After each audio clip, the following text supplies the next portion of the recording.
Pooja Plastic, bathroom accessories, essentials that make your bathroom beautiful, and many more. Pooja Plastic colorful range that makes every bathroom cheerful.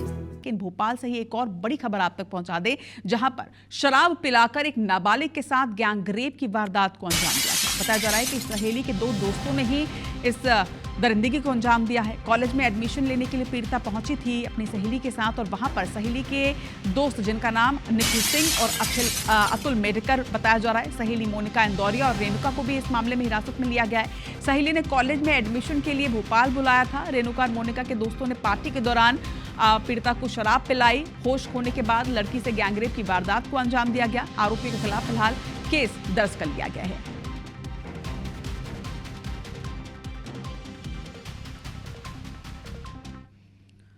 और अब रुक करते हैं इंदौर की ओर, जहां पर एम्पायर मेट्रो सोसाइटी में बदमाश घूमते नजर आए। हाथों में हथियार लेकर बदमाशों का एक सीसीटीवी फुटेज अब सामने आया है।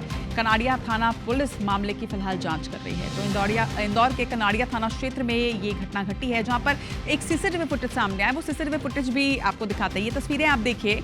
इस तस्वीर में हाथों में हथियार लेकर बदमाश घूमते नजर आ रहे हैं। सोसाइटी के अंदर की ये तस्वीर है, जहां पर बाकायदा सीसीटीवी कैमरा लगा हुआ है, और जिस तरह से खुलेआम हाथों में हथियार लेकर ये बदमाश घूम रहे हैं। एम्पायर मेट्रो सोसाइटी की ये तस्वीरें हैं। अगर कोई हादसा हो जाए, ये बदमाश अगर किसी घटना को अंजाम दे दें, तो इसकी जिम्मेदारी किसकी होगी? अंशुल मुकाती हमारे संवाददाता हमारे साथ जुड़ रहे हैं। अंशुल, हम बार बार ये कहते हैं कि सीसीटीवी जो होता है वो अपराधियों की तस्वीर कैद करने के लिए होता है। सीसीटीवी से आप अपराधियों को रोक नहीं सकते।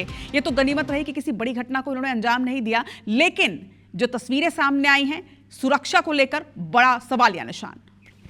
बिल्कुल रचना, एक बड़ी लापरवाही इस मामले में ये भी है कि ये जो सीसीटीवी फुटेज है, ये पूरी घटना 27 तारीख की है। 27 तारीख के बाद इस पूरे मामले को लेकर के पुलिस के पास ये सीसीटीवी फुटेज पहुंचा है, और इस आधार पर रहवासी जो है वो लगातार ये मांग कर रहे थे कि इन बदमाशों को खोजा जाए, क्योंकि जो एम्पायर सोसाइटी है वो एक पॉश सोसाइटी है। कई बंगले जो है वहां पर बने हुए हैं, और उसी बंगले में ये बदमाश जो है ये हथियार लेकर के घूमते हुए जो है वो नजर आ रहे हैं। सबसे बड़ी बात यह है कि बदमाशों के हाथ में हथियार जो है वो भी दिख रहे हैं, यानी कि यदि किसी वारदात को अंजाम देने के लिए किसी घर में घुसते हैं और उस समय कोई जागता है, तो किसी बड़ी वारदात को भी ये बदमाश जो है ये अंजाम दे सकते हैं। इस तरह की कई पॉश कॉलोनियां जो है वहां पर बागटांडा गैंग और बाहर से आने वाले बदमाशों की गैंग जो है उसका आतंक शहर में अलग ही दिखाई देता है। कई कॉलोनियों में इस तरह की घटनाएं पहले भी हो चुकी हैं, और अब एक बार फिर बदमाशों ने जो है वो इंदौर शहर में दस्तक दी है। हालांकि पुलिस लगातार तमाम ये दावे करती है कि जो पुलिस की गश्त है वो काफी तेज है। जो पॉश कॉलोनियां हैं वहां पर पुलिस की नजर है।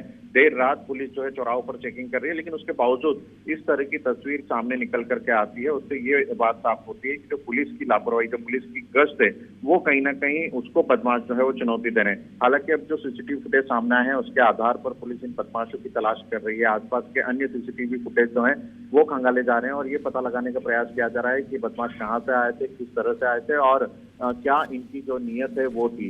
हालांकि शुरुआती तौर पर जो इनको देखा गया है तो उससे समझ में आ रहा है कि ये बागटांडा की गैंग जो है वो हो सकती है, जो कि लगातार गर्मियों में इस तरह से इंदौर शहर में वारदात करने के लिए आते हैं और उसके बाद यहाँ से फरार हो जाते हैं। इसे लेकर के पुलिस जो है वो बदमाशों की तलाश तो कर रही है, लेकिन कहीं ना कहीं बदमाशों ने शहर में दस्तक देकर पुलिस को एक चुनौती जो है वो जरूर दी है।